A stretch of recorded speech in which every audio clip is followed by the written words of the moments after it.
Ladies and gentlemen, I feel that this award was not made to me as a man, but to my work, the life's work in the agony and sweat of the human spirit, not for glory,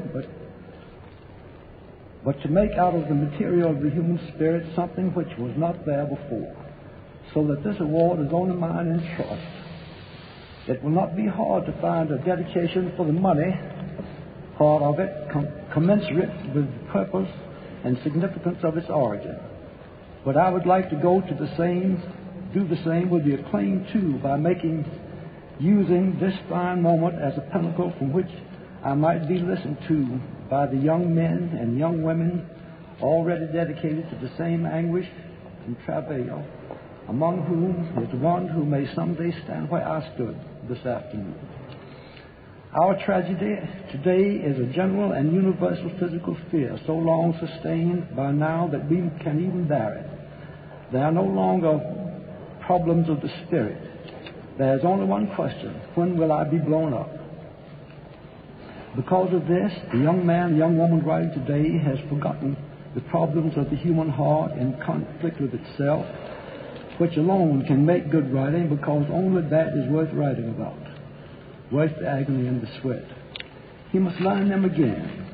He must teach himself that the basis of all things is to be afraid, and teaching himself that, forget it forever, leaving no room in his workshop for anything but the old verities and truths of the heart, the old universal truths lacking which any story is ephemeral and doomed: love and honor and pity and pride and compassion and sacrifice.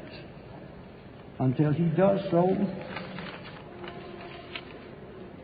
he lives under a curse. He writes not of love but of lust, of defeats in which nobody loses anything of value, of victories without hope, and worst of all, without pity or compassion. His griefs grieve on no universal bones, leaving no scars.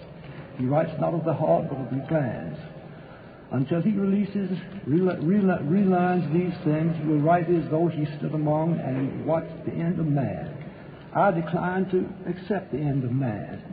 It is easy enough to say that man is immortal simply because he must still endures, that when the last ding-dong of doom has clanged and faded from the last worthless rock hanging tideless in the last red and dying evening, that even then there will still be one more sound, that of his puny, inexhaustible voice still talking.